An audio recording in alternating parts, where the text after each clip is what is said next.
Hello and welcome back to another episode of A Method to the Madness, our Breaking Bad edition. I'm your host Mitchie, and joining me as usual is Patrick. Hello. And this time we're covering Season 5, Episode 6, titled Buyout.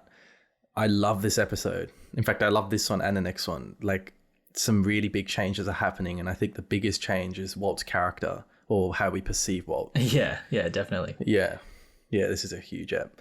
Can you take us through the plot summary, please? All right. So, upon returning from the train heist, Walter, Mike, and Todd destroy the dirt bike belonging to Drew Sharp, the boy they murdered, and the corpse itself. While Todd and Jesse are smoking outside, Todd glibly dismisses the tragedy, leading an incensed Jesse to punch him. After a heated debate, Walt, Jesse, and Mike agree to spare Todd's life and keep him on the payroll in order to monitor him.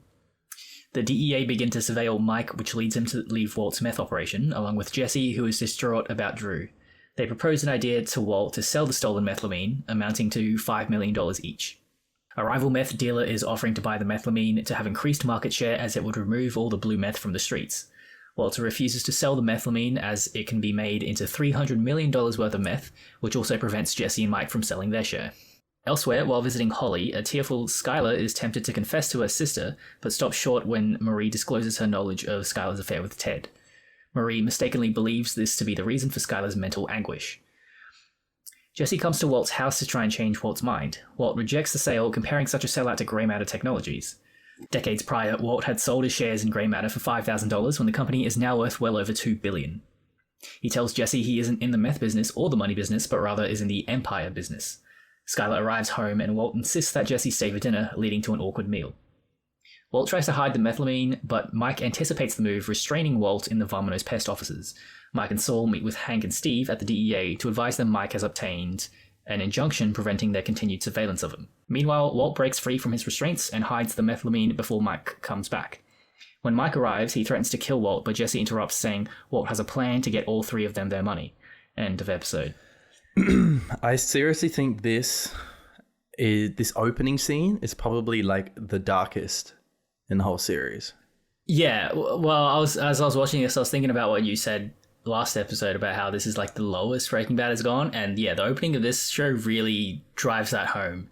Like it's so dark. Yeah, I know, it's all like in silence, just with music playing, and you know, you can tell it's like trying to make a big point about killing a child, and like fair enough, because we've seen a lot of people die in this, but we've never really seen a child die except what's her name?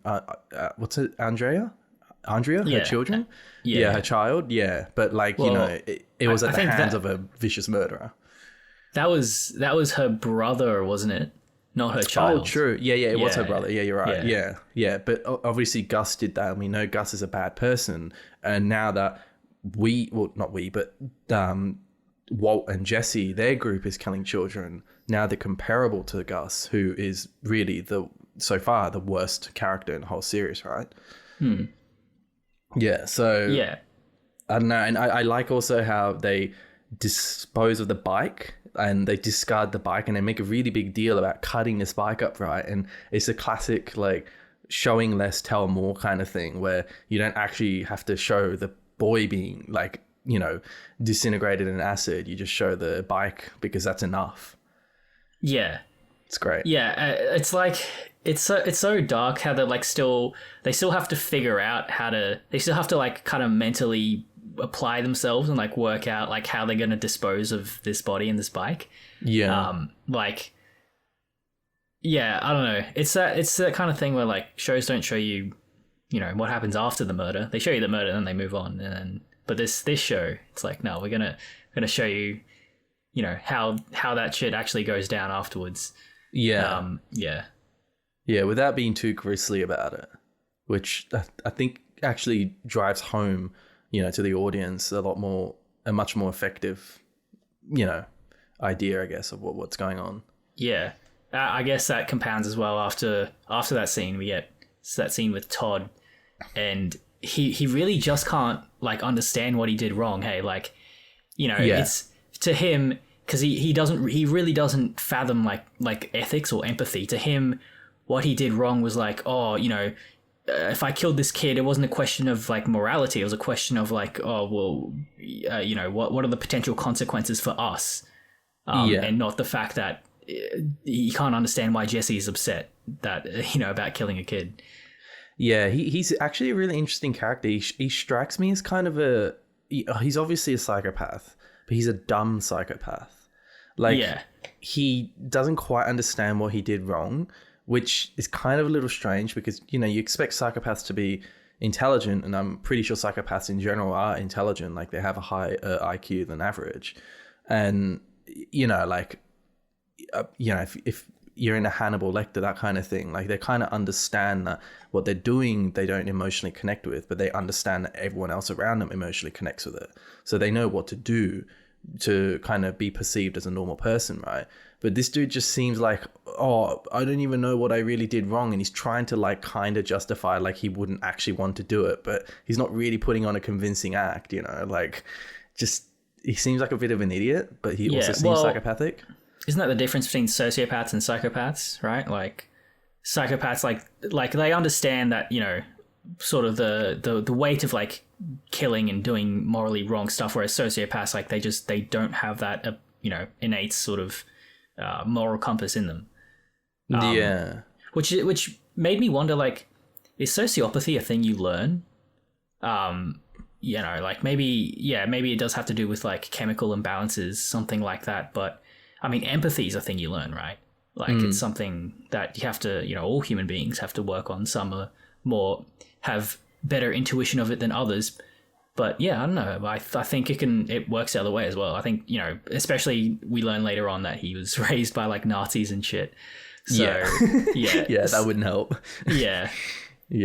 Jesse Plemons is awesome, the actor for Todd.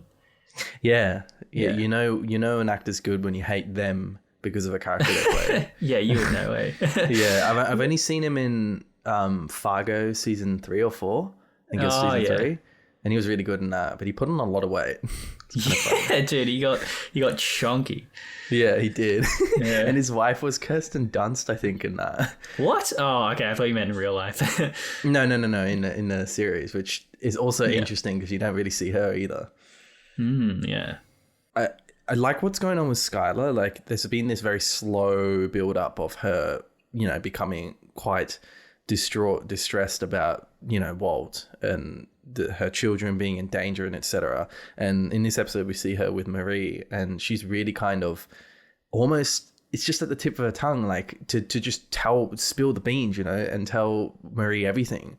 And she really looks like she's going to, and then Marie says like, oh, you it's okay, we can talk about Ted, and reveals that she knows about that. And then, Skylar just continues on with her facade. So I don't know. It's just, you can really see the build up. Like, this is the last season. You can, without any mistake, say that because of just exactly what's going on with Skylar, right? Like, there seems to be no way back from this, and it just seems like it has to end in everyone finding out who Walt is. Yeah, absolutely. It's interesting what her motivations are, because I think we learn a bit later on that she was hoping that this would just stop. Yeah. Like, she also says that she's waiting for the cancer to come back. Yeah. But also she may be hoping for what happens a little later on, that Walt just quits the business and there's some hope of returning to like a normal family life. Yep. Yeah. But I think that's like long gone now. But like this is it. Like, we've basically in this episode, we've laid down the foundation of, it's kind of the point of no return, I suppose. Like there's no going back from here. Not from a plot perspective, but from the fact that we know what Walt is like now. We know what kind of mentality he has now. We know he's not going to give up, and that this has to end in everyone finding out he's Heisenberg or him dying, or I don't know, but, has to end. Well, yeah, that's also enforced by the scene we get of him and Jesse, right, when he's talking about grey matter. Yeah, that's great. Yeah, it's such a complex like mix of emotions coming from Walt. Yeah, like when he's giving us the reasons why he doesn't want to sell his share. Yeah. So one, he's sour about the potential loss of billions from Grey Matter Industries, and sour about his relationship with Elliot and Gretchen. Yeah. and he also feels proud of his accomplishments in the meth business. You know, as he said, we literally bled for this business, and he's the best, and his product is the best meth, you know, and anywhere. And there's also that thing. You know that thing when people have gambling addictions and they feel like they have to keep going in order to, because if they stop where they are at a loss, they'll like, you know, there's no point. They might as well keep going. Yeah. Yeah, I forget there's a term for it, but I feel like there's some of that in there as well in Walt's decision to, you know, wanting to be in the empire business, as he puts it. Yeah, there's a lot of I mean, that's a very common thing, I think, across all humans. Like, yeah, you know, we never want to end on like a low note, right? Like we'd at least rather keep trying, and doesn't even like, not even just gambling, but just other things. Like the only example I can think of now is like selling shares or something, but that's like a common mentality. If you're a stockbroker, like you shouldn't get emotional about it. If you have to take the loss because it's overall probably going to work out better, you should take it rather than clinging on and waiting and, you know, hoping that it'll get better. And I don't know, like it's very bizarre coming from Walt, who's, you know, had a history in the show of being a very pragmatic person, and yet he's kind of being like this. It's like the one kind of major thing that he's seriously not very reasonable about. Yeah. Like he just does everything with such kind of surgical precision, you know, and with pragmatic, like very pragmatic thought, you know, so down to earth. But this thing just makes no sense to me. Like come on, like Jesse's totally reasonable. Like they can sell this fucking methylamine, right, for $15 million. Like you get $5 million each, which is heaps of money. You know, like 3 seasons ago, he would have been like stoked about getting $5 million. And now he wants like this $300 million or whatever that they can, you know, manufacture from all that methylamine. Like, that's so much money. Like, who the fuck needs even that much? Like, it just doesn't make any sense. Well, yeah, I think it's power is like a high, right? And it distorts your point of view. And so, yeah, like Walt is super unreasonable, and, you know, he's also more powerful than he's ever been. And so those two, you know, go hand in hand, I think. Yeah. Yeah, I never thought about that. The power is important too, and that's probably why he doesn't want to give it up. But it's also the fact that like if it was just him in it, fine, he can do what he wants, right? If we ignore his family being in danger. But then he's also dragging down Mike and Jesse, who want to leave, but they can't because of the ultimatum that they've been given by Declan, this other drug dealer, right? And it's just like such a compelling plot. Like Declan has to get all this methylamine off them because he doesn't actually care about the methylamine itself. He just wants the blue meth off the street so he can, you know, increase his market share, which is like a fair enough kind of it's fair enough logic. And so it leads to this like ultimate dilemma. Like, what is Walt to do? Is he going to give up and allow Jesse and Mike to, you know, retire or not? Yeah, it is, as you said, the ultimate dilemma. It's so deliciously, it's crazy, right? Yeah, compelling. Yeah, compelling is the right word. Like it's not simple. It just I love it. You know, it's just such a well thought out story.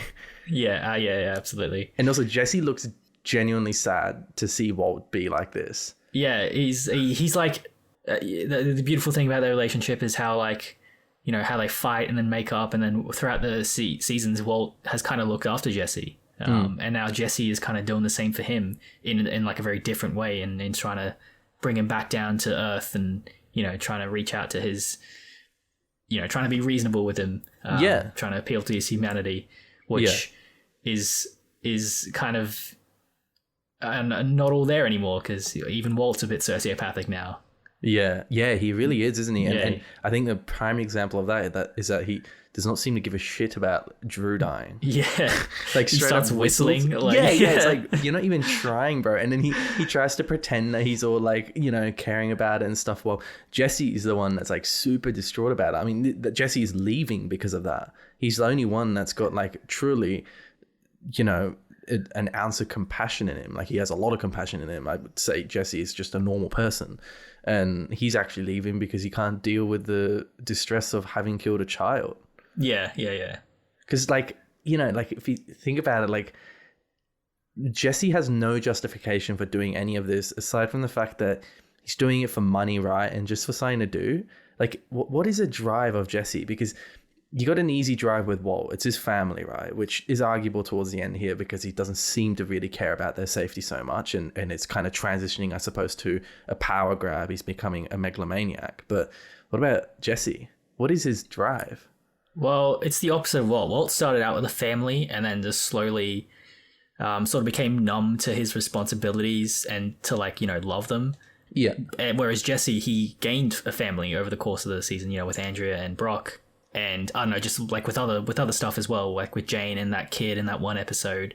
Yeah. And he's like, yeah, he's become more compassionate, and he's, I guess, and so his drive that he develops across all the series is the drive to, I don't know, sort of make sure that the meth business doesn't harm people, like, or maybe his drive is to maybe just have a family now. Right. So it's I guess a source of income for him, but he's not too concerned about earning a shitload of money as well. Yeah. Well, yeah. Yeah. All in all, money at the end of the day. But what he wants to do with that money is probably, you know, something good. Yeah. And this is the thing, right? Like he that is not really, especially for someone like Jesse, who's a very compassionate person, that's not justification at all for having killing, you have to kill a child. Well, Walt can somewhat justify it because he's got his family to look after, you know, and he can't go to jail and stuff, which is the same reason why Lydia doesn't want to be like killed. Like she doesn't want to see her child go to, well, she won't see her child go there, she's dead, but she doesn't want her child to go to like a care school, right, or whatever. So but for Jesse, it's like no reason at all, really. Like there's no tangible reason because he hasn't created a family yet. Like he's got Brock and Andrea there, but like so this murder of a child just seems completely pointless to him. And I think that's also why it kind of hits him so hard, right? Like he's just got no tangible thing to connect it to justify it with. It's just, right. He's just trying to make money, right? Trying to be a criminal, but doesn't want to be too big a criminal. He doesn't want to be a gangster killing people. And now he just killed a child indirectly. And now he feels totally guilty about it because he's got nothing to justify it with. Yeah, that's a good point. Yeah, it sucks for him. Yeah. I love him. I love when he's eating dinner. It's like, man, the pictures are always so awesome. Yeah, I'm stoked to eat this lasagna. That's like an iconic scene. Yeah. Aaron Paul is so good. Yeah.